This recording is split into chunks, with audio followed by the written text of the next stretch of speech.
Hello and welcome to the Zenger Folkman webinar series. He is Dr. Joe Folkman, president of Zenger Folkman, an all-around smart guy.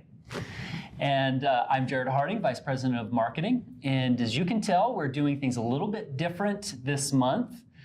We're broadcasting over the webcam so you can see our smiling faces. And we're going to be talking about today's topic through more of an interview type format. So we hope you enjoy this.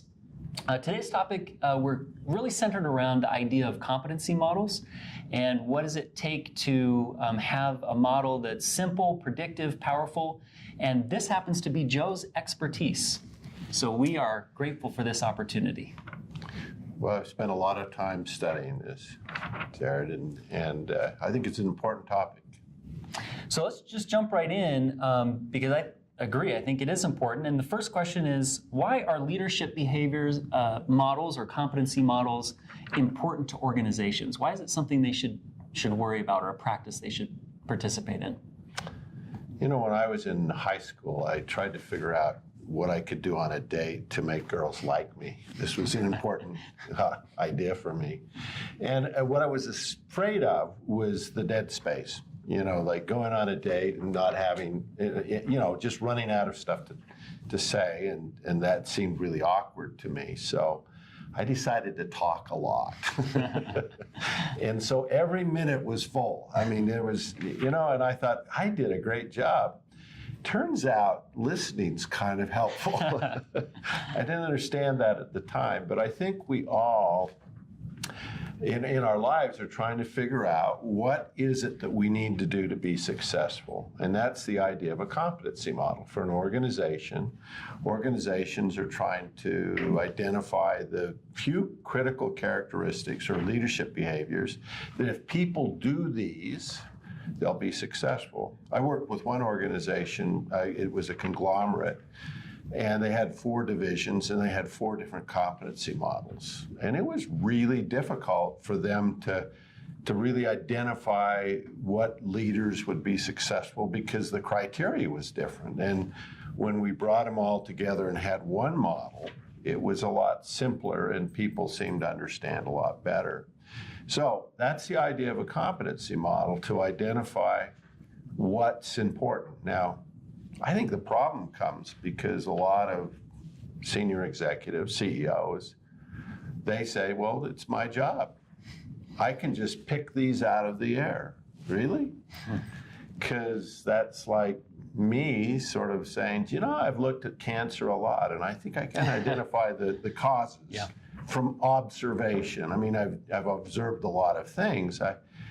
Is that valid? And that, I think, is where sometimes we run into problems is if these really are supposed to be the key behaviors that are going to separate your good leaders from your poor leaders, we might need more than just casual observation.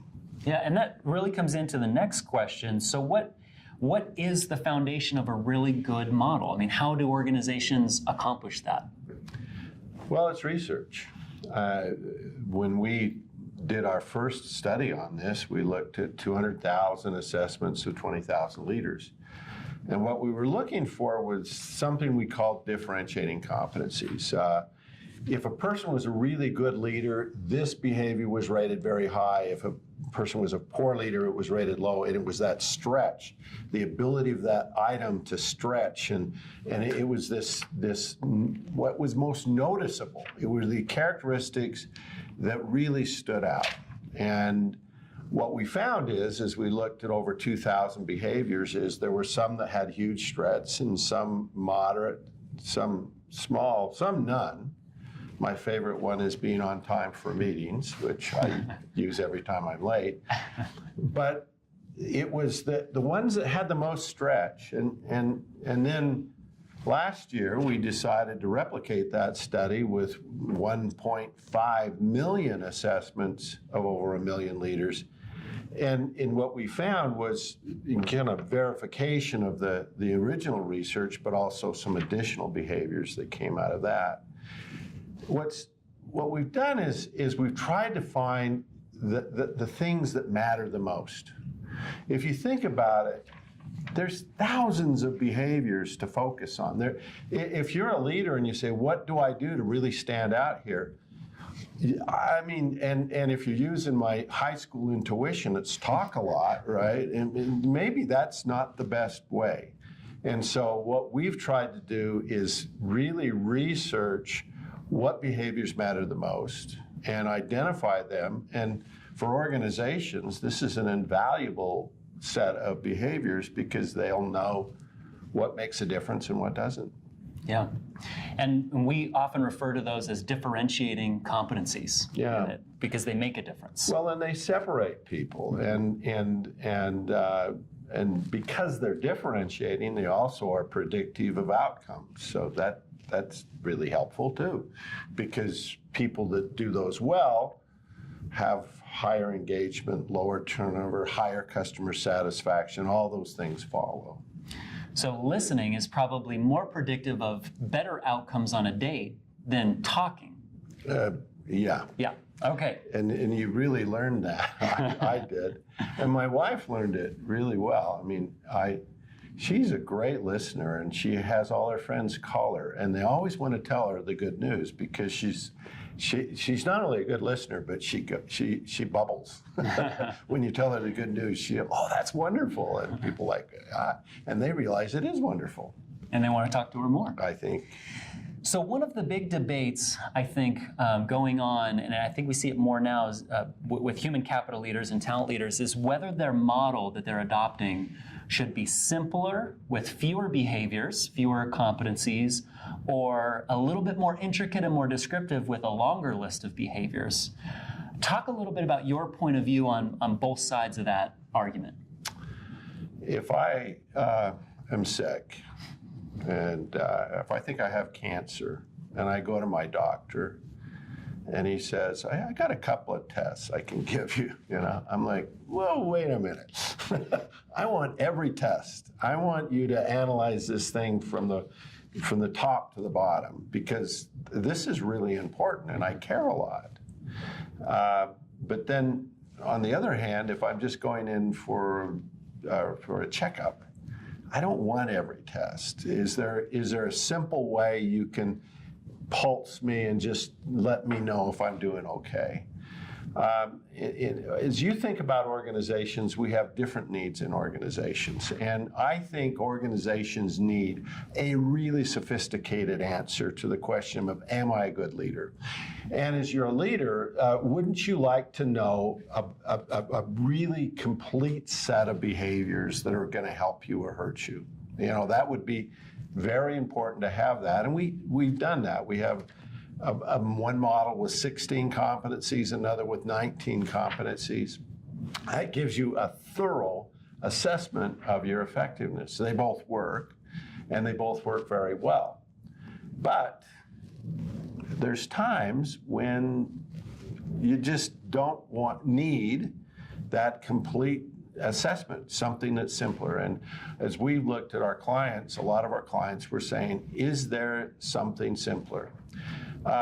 Early on in my career, we did some work for an oil company, and we built the most complete competency model I've ever built. We created a set of competencies for every organization. It was unique for every organization, and we had 3 levels to each competency: executive, manager, and then individual contributor. So we had, and we did this throughout the entire organization. Cost over $1 million, and we spent about 1.5 years doing it. And when we completed it, this particular organization was acquired. And they threw it out. And it's a good thing they threw it out, because we had built the Tower of Babel. I mean, it was so complex. There was so much in there that nobody could really use it. I mean, and so one of the problems I see in organizations is that when people like me, psychometricians, start to look at these things, they go, let's make this a little more detailed. Let's have levels, and let's have depending on what level you're at, there's a different set of competencies. All that does is build up complexity. And the one thing I found, if you want to destroy the value of a competency model, make it complex. Make it difficult to understand. One of our clients, when they started to use our model, got up in front of all their executives and said, does anybody remember our last model? Anybody remember anything? And nobody, the whole group of 45 executives there, and not one person could remember anything about their last model. And that's a shame, because I think the value of a competency model is the ability of it to create a common language, that everybody's talking the same language, that we have this set of behaviors and everybody knows of them, and they're critical behaviors, and so we give each other feedback on them, and I get a performance review on them. Well, what we saw is this need for a thorough model, but also, could you have a simpler model? And there's uses for both and applications for both. So you've talked a little bit about some of the dangers of being too complex, right, and your experiences there. What about on the other side? So organizations that are interested in more simpler models and really reducing the list in terms of the number of behaviors, what are some of the things and cautions that you would have for the simple side that people should be aware of? The mistake really comes, and I've sat down with groups, and they've said, our CEO says we can only have 5 competencies. But then when they start to put this model together, they start to put it together, and because they can only have 5, what they start to do is they start to jam a lot of things together. And so what they say, we want to be simple, but all of a sudden the simple becomes complex, because they talk about attributes like being an entrepreneur, and you go, what is that? Well, it's 5 different things smushed together into one thing, and you didn't help anybody at all, because now you have made a language so complex, because you said it's one thing, but it's really 5 things that are all glued together that really don't go together. People can't do that, and that's not useful. So the problem when organizations are trying to be simple is they smush, they throw things together because they want to have everything in there. What we did is we said, all right, let's take a database of 1 million assessments, and let's do a statistical technique called a factor analysis, and let's force this to 6 dimensions. What are the 6 dimensions that sort of emerge out of this? And when you do a factor analysis, you'll see loadings, and loadings sort of give you a clue as to which things are sort of, drawing things out. And what the factor analysis does is it spreads things out in a multidimensional space, so you get things that are diverse from each other. That's the whole way it works.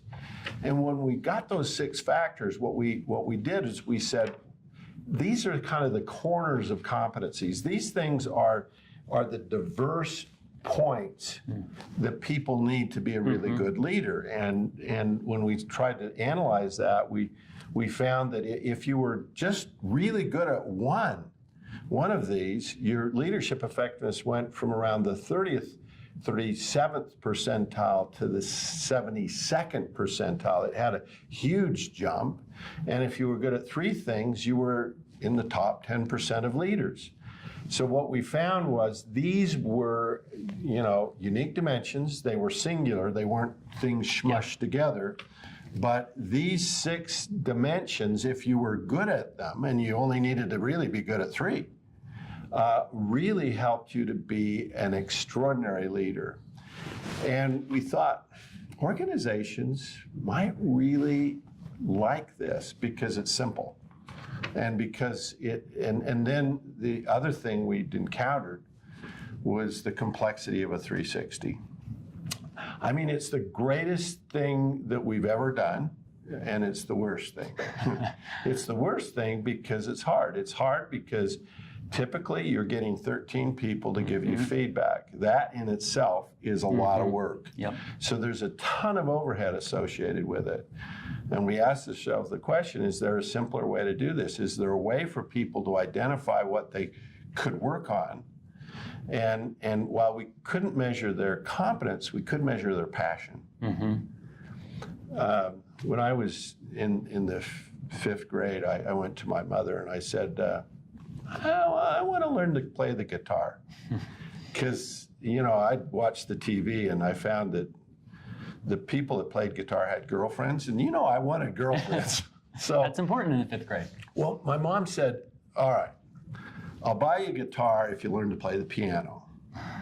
You know how this story ends, don't you? For 3 years, this poor piano teacher, she signed up my two brothers, and that's when they started to hate me. Anyway, for 3 years we took piano lessons. It was horrible. It was terrible. None of us learned anything. And finally we quit. And I didn't want to learn the piano. I didn't care. I could have been a rock star. Instead, I'm a psychometrician. But the point of that story is, if we can measure your passion, if we can measure your energy for doing something, we found there's a very good correlation between passion and effectiveness. So we measure your passion, and then we help people to sort of figure out how to make a particular competency a strength. And that's our leadership levers. So that's how that works. Yeah, and so the leadership levers really end up being those 6 behaviors. And I'm sure our audience is anxious. You talked about the grouping in these 6. So let's just jump right into talking about what those 6 are and why you kind of, the rationale, why those are kind of those cornerstones of competencies. Why are those critical to leadership success? Well, we have a model, and we call it the I-RAISE model. We start with innovation. I was in Paris last month. We met with a group of chief learning officers, and they made a list of 3 topics to talk about. One of the topics was innovation. Their rationale was, every one of our organizations has it as part of our strategy, and it's a key metric, and we're lousy at it. And so they said, why is this so hard? Why aren't we doing better? What I did is looked at the data, and what I found, and we wrote a Harvard blog on this, it should be coming out soon, is that if you look at innovation in our global database, it's 12th in terms of effectiveness. It's 13th in terms of importance out of 16. So even though, organizationally, people say it's very important, when people get feedback and they say, well, what about innovation? It doesn't come up very high. Yeah. What's number 1? Results. Well, duh. I mean, who doesn't have a quarter they need to meet? Yeah. And if organizations are trying to say, put off the results and start to be innovative, that's just not going to work. Our solution is people need to deliver results and be innovative. And so innovation was one of the 6, and we think it's a critical competency. Another one is relationships. It's the glue that holds organizations together. And we were training a group of Harvard coaches that were coaching the people in the business school, getting the 360 feedback. And they asked a question. They said, what are the most common fatal flaws? We found 6, and all 6 were in the interpersonal skills area. Wow. The 6 most common reasons why leaders fail is around interpersonal skills. And if you don't have it, it really hurts you. It really affects your ability to lead. The third one is acumen. Now, everybody says, oh, that's important if you're an individual contributor. But when we looked at the best leaders really were rated high on their technical expertise and knowledge, their expertise. 20, 30 years ago, people didn't need to know the intricacies of an organization. Today, technology is the champion. And if an executive doesn't understand how that organization works, they're in trouble. The fourth one is inspiration. if you think about when my kids were little, I used to wake them up in the morning, and I'd want them to feel good about themselves, and I'd say, "Oh, sweetheart, you're so cute, and it's going to be a great day." And I'd wake up the boys, "Hi, buddy, how you doing?" And then about 2 minutes before we had to get in the car, I was standing at the door yelling, "Get in the car!" Right? And so there's, I think, 2 ways to get things done. One is to push. We learned that first. And that's execution. That's one of the 6. But the other is to pull. What we find about this ability to inspire is when you rate the 16 competencies with 80,000 leaders, it comes in a solid last place. It's rated the least effective skill of leaders across the globe. But when you ask people which behavior is most important, guess what comes in number 1? Inspiration.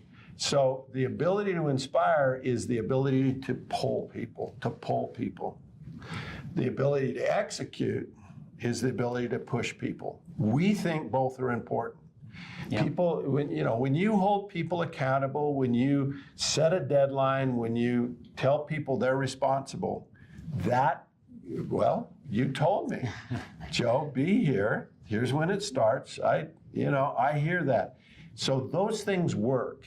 So we think both skills are important. The last one is strategic vision, helping people understand where we're going, how we're going to get there, reminding people about that vision, that direction. One of my former partners said, if you have a good vision, you could get monkeys to run your organization. I don't really believe that. But a good vision, a good strategy is the key to success in any organization. So those are the 6. And we think that if people can just do 3 of those well, they could be a great leader. So when you think about leveraging a simpler model, like this I-RACE model and these specific 6 competencies, what is it that's probably, what would you put at the top of the list that's valuable for the individual leader when just kind of given that simple model? What are they going to get out of that? Well, as an individual, I think they get the opportunity to work on something. One of the problems I find is that if you sit down with a group of executives and you ask them, how many of you have a development plan to help you become a better leader that's going to really be impactful in your future? About 10%. So what I think about is a plowed, fertile garden. It's sitting there and it's ready to be planted. But if you don't put anything in that garden, weeds grow. Your organizations are full of people who want to learn, who want to grow, who want to develop, and they can do it while they're working. But if you don't give them anything else to do, they just work. Yeah. That's all they do. But they can work and grow at the same time. It takes years to develop some of these leadership characteristics. And if there's one thing we've learned in this business, we start developing people too late. We wait too long. Yeah. Organizations, when they need a leader, they say, I don't have any leaders. Well, you had them. They were there. You could have developed them. You've got weeds in your garden, and that's the problem. If you can help people grow, and people want to grow, and people want to learn, and we start too late. So help those people grow, help those people learn and develop.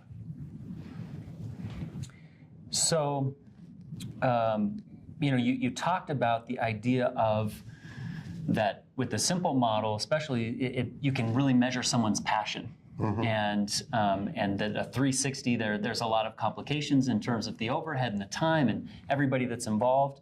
But even with the simple model, can you still use a simple model in a 360 instrument and have it be valuable? Well, we found that when we got that self-assessment, the one thing that people walked out of the training saying is, gee, I wonder how good I am. I wonder how effective I am at these particular things. I've been doing this job for 40 years, and 20 years ago, I would show up in Washington, D.C. at 11 o'clock at night in a rental car. And I'd turn on the overhead light, and I'd get a map, and I'd find my destination, right? Maps are great at showing you where you want to go. But the problem, I didn't know where I was. Yeah. I actually don't really know how I got anywhere. Because you talk about, driving and doing two things at once. Trying to look at a map and driving, that's not safe at all. Nobody ever talked about that, multitasking with a map. Yeah. Today, what's great is I show up in Washington, D.C. at 11 o'clock, and I put that destination into my phone, and all of a sudden, I not only know where I want to go, but I know where I am. Mm-hmm. And GPS tells you where you are. And 360 feedback is the most accurate way for you to understand where you're at. Your own perceptions are terrible. You either overrate or underrate yourself. You really don't know where you're at. But with a 360, it's the number one way that people can get a clear picture of their current level of effectiveness. And it's so good because really leadership isn't about what you think. It's about what everybody else thinks. Yeah. It's about the perception of you by others. And we found that it's the most predictive assessment of your potential. If you want a really good sense of what you can do and how effective you are, that 360 is the best tool we have. And so we have not only the self-assessment with the 6, we have a 360 tool that people can follow up and get that precise data point about where they are and how to, and then it's easy to find your destination because you know where you are. Yeah. So last question. We've talked today about, kind of both sides of a little bit more complex models and then really introduce to the audience the simple model. But there's pros and cons on both sides. And given the kind of ongoing research that you've done, that we do here at Zenger Folkman, how has that changed what you recommend when you're working with clients? In terms of, you had also mentioned earlier that we do have kind of standard models that are more built out. So when you're working with clients, how does that change what you offer to them and what you recommend to them? Well, and here's where I'd love our clients to be a little more flexible, because I think having all the options is the best. And so as you think about an organization, do you need a thorough and complete assessment of people, right? Where you don't want just a few things. You want to have the thorough, complete assessment. And as a leader, do you need that sometimes? Do you need it every year? No, but occasionally it would be good to have that really thorough assessment. And that's where we have our clients use either our standard 16 or our 19, our newest model. They're both predictive. They're both very good, and our norms are huge on both. But we have more norms on the 16 than the 19. Or a lot of our clients choose to customize. About 50% of our clients take our research as a basis to build out their custom model, where they can start to say, well, what's unique for us? What's special that we need to do to really differentiate ourselves in the marketplace? And a custom model is very useful for organizations. That being said, simple's really nice. And there are occasions when people need a little leadership jolt. When you think about the fact that, people aren't developing, they're just working. So what can we do to kind of get people to refocus on their leadership capabilities? And you need to do that on a regular basis. I mean, people will just work. and they won't develop. But if you can get them developing, they will grow and you'll get great leaders. So we're really trying to meet the organizations where they want us to be. And they usually want all three of those things. They want complete and thorough, they want simple and easy, and sometimes they want custom. We do all of that, and I think it's useful to have those options available. Great. Okay, so that wraps up our interview and discussion on this topic around competency models. We hope you find it was very valuable. I always love to hear Joe's stories. And we're going to also be open in our follow-up. If you have a specific question that you would like answered around competency models and maybe what your organization is considering, we'd love to get those questions and get you a response back and run it by Joe and see what we can do to help you. Aren't you going to take the easy question? Oh, I'm going to take the easy question. You're going to. Yeah, I'm not sure. We'll figure that out. We love your questions. We'll figure that out. So we appreciate your attendance today and look forward to seeing you in our next webinar.